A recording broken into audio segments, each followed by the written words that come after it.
Hello children, how are you all? I hope you all are fine and safe at your home.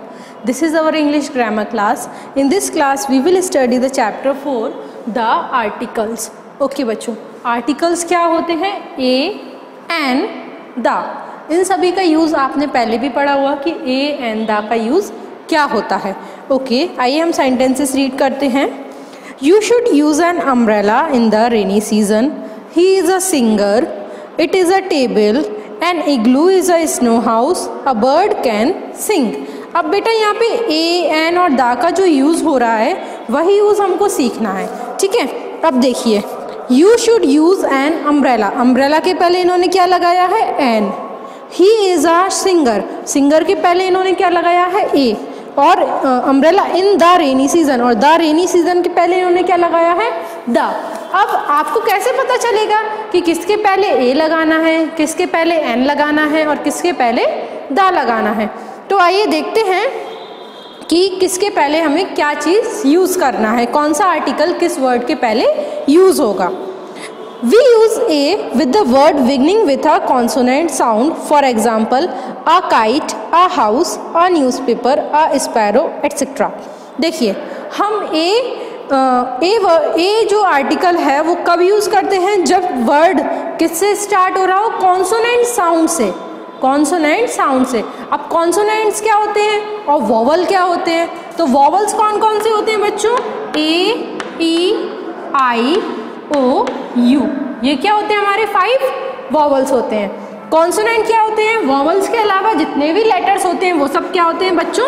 Consonant होते हैं. B, सी, D, F, जी, H, आई, जे, के, ये सब क्या होते हैं?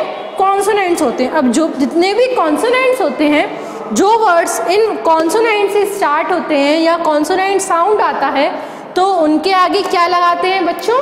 ए लगाते हैं. ठीक है, उसका एग्जाम्पल क्या है? A kite.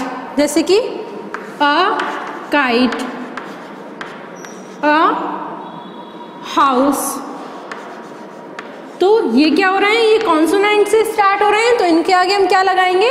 ए लगाएंगे. ठीक है. We also use a before the vowel u and u when the word sound as if they begin with a a consonant. देखिए क्या होता है कि अगर कोई कुछ एक्सेप्शन भी केस होता है, हमें साउंड देख के कंफर्म करना पड़ता है कि इसके आगे ए लगेगा या एन लगेगा. देखो, जैसे कि हमें दिया है यूनिवर्सिटी. यूनिवर्सिटी. ठीक है. अब ये बच्चों काय से स्टार्ट हो रहा है? यू से. बट यू क्या होता है? एक यू क्या होता है? यू तो वॉवल होता है ना. ई, आई, ओ, यू. यू वॉवल होता है. अब बट इसके आगे क्या लगाते हैं? हम ए लगाते हैं. क्यों लगाते हैं? क्योंकि उसका साउंड देखिए, यू, यू, या क्या होता है बेटा? या व्यंजन होता है ना. व्यंजन होता है, स्वर के आगे ए लगता है. जैसे कि यू है, यू को हमने हिंदी में लिख के देखा है, यहाँ पे या आ रहा है. ठीक है. अब या साउंड कर रहा है, या तो स्वर नहीं होता, ये क्या होता है? व्यंजन होता है. इसलिए यू के आगे हम क्या लगाएंगे? ए. यूनिवर्सिटी. ठीक है. और जैसे कि यूनिफॉर्म है, इसके आगे भी ए लगेगा. A uniform. क्यों?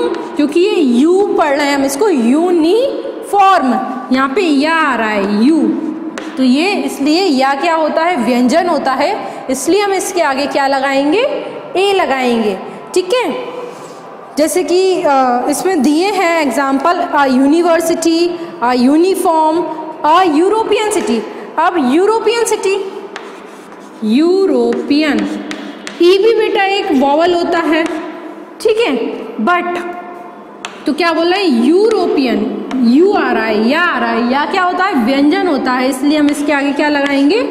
ए लगाएंगे. ठीक है. नेक्स्ट देखिए, उन्होंने बोला अ यूकेलिप्टस. A eucalyptus.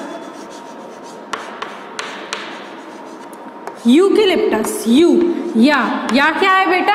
या एक व्यंजन है, वो स्वर नहीं है. हिंदी में स्वर और व्यंजन तो सभी जानते हैं ना. आ से लेके यहाँ तक स्वर होते हैं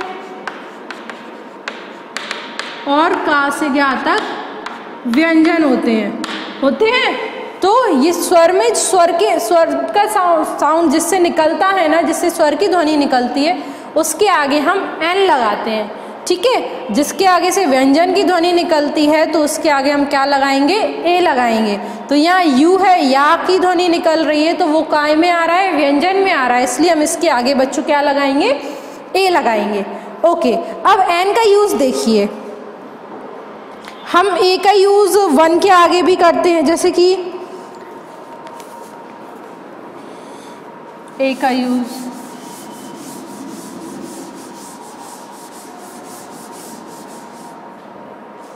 जैसे वन है, ओ क्या साउंड, ओ क्या होता है, वावल होता है, बट ये क्या पूरा पड़ रहा है, वन।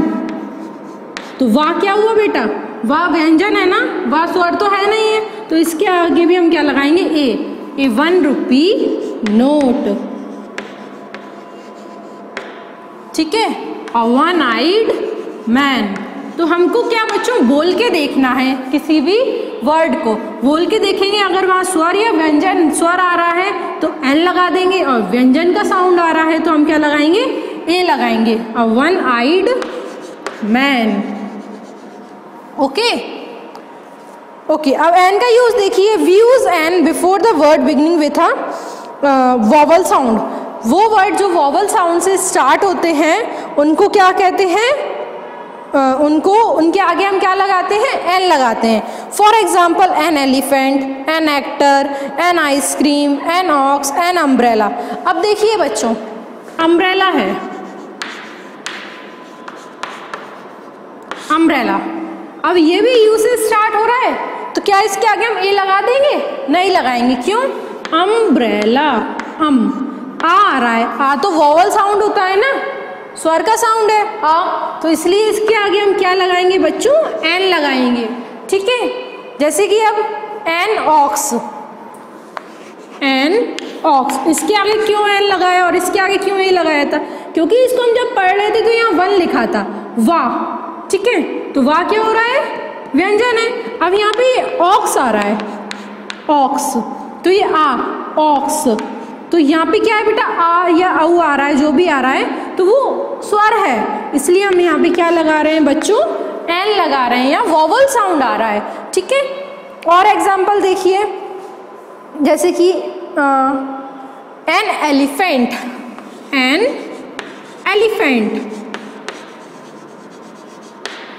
एलिफेंट ई है, एली, ए क्या है, स्वर है, इसलिए हमने क्या लगाया है बच्चों, एन लगाया, और ये वॉवल से भी स्टार्ट हो रहा है, ठीक है। तो इसका मतलब क्या है कि जो भी है वॉवल साउंड अगर आ रहा है तो हम एन लगाएंगे, और कॉन्सोनेंट साउंड अगर आ रहा है तो हम क्या लगाएंगे, ए लगाएंगे।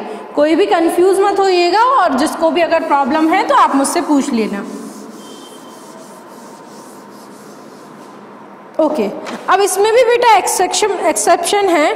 क्या एक्सेप्शन है, इसमें है कि the consonant h at the beginning of our and honest is silent, so we use an our and an honest man। देखिए क्या होता है कि दो वर्ड है, जैसे कि आवर है और ऑनेस्ट है, इसमें क्या है बच्चों की ये जो फर्स्ट लेटर एच है ये साइलेंट है, इसको हम कैसे पढ़ते हैं, हावर नहीं पढ़ते हैं, इसको क्या पढ़ते हैं, आवर, आवर, आवर, ठीक है।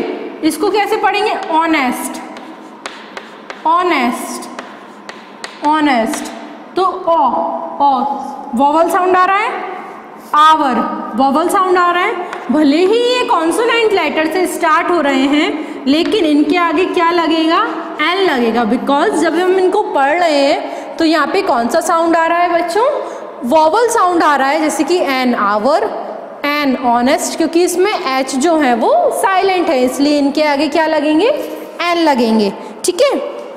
Okay, a and an mean same, they do not point to a definite person or thing, therefore they are called indefinite articles।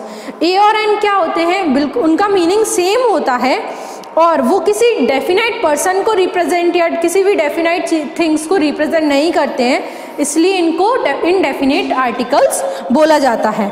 Article the is used before a noun when we talk about a definite person, thing और a place. Article the जो है वो noun के पहले use होता है जब हम किसी भी डेफिनेट पर्सन, प्लेस या थिंग की बात करते हैं, तब हम द आर्टिकल का यूज़ करते हैं। The is called definite article.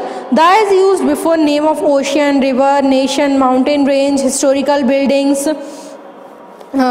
Epics and unique objects. For example देखिए, द किस किस के पहले यूज़ होता है? ओशियन के नेम के पहले, रिवर, नेशन, माउंटेन यानी पहाड़, हिस्टोरिकल बिल्डिंग्स, एपिक्स यानी ग्रंथ, यूनिक ऑब्जेक्ट जो बिल्कुल ही ऑब्जेक्ट अलग हैं। ठीक है, तो अब देखिए ये सारे बहुत सारे नेम दिए हैं, जैसे कि Indian ocean, Pacific ocean, Atlantic ocean, ये क्या है? ओशियंस हैं। देन नाइल, गंगा, अमेजोन, ये क्या है? रिवर्स हैं। देन अमेरिकन, फ्रेंच, जापानीज़, ये सब क्या है? नेशंस हैं। The Alps, the Himalayas and the Aravalli, ये क्या है बेटा? माउंटेन रेंजेस हैं, पहाड़ हैं मतलब। ठीक है, the red fort, Qutub Minar, the Char Minar, the Taj Mahal, ये क्या है? ये हिस्टोरिकल मॉन्यूमेंट्स हैं। The Ramayana, the Birbal, the Quran, the Mahabharata, ये क्या है? ये सब एपिक्स हैं, मतलब ये हमारे वेद पुराण ग्रंथ हैं ये। ठीक है, the sun, the sky, the moon, the earth, ये क्या है बच्चों? ये यूनिक ऑब्जेक्ट्स हैं, मतलब इनकी तरह कोई और दूसरा नहीं है। ठीक है, तो क्या है? द किस किस के पहले लगता है? द कोई भी पर्टिकुलर चीज़ या किसी भी नाउन के पहले लगता है जो किसी डेफिनेट पर्सन के बारे में बताते हैं। ठीक है, आर्टिकल्स ए एन और the are not used with proper nouns. A an और द आर्टिकल प्रॉपर नाउन के पहले यूज नहीं होते हैं। For example, New Delhi is the capital of India, China and Bangladesh are our neighbouring countries. ठीक है, तो इनके पहले ए एन द यूज नहीं हो रहे हैं इसमें जो भी प्रॉपर नाउन है। ओके, तो होप्सो सभी को समझ आया होगा और आपको आर्टिकल्स का यूज़ करना भी आना चाहिए जिससे आप सेंटेंस को प्रॉपर तरीके से लिख सकें। ठीक है, thank you so much students.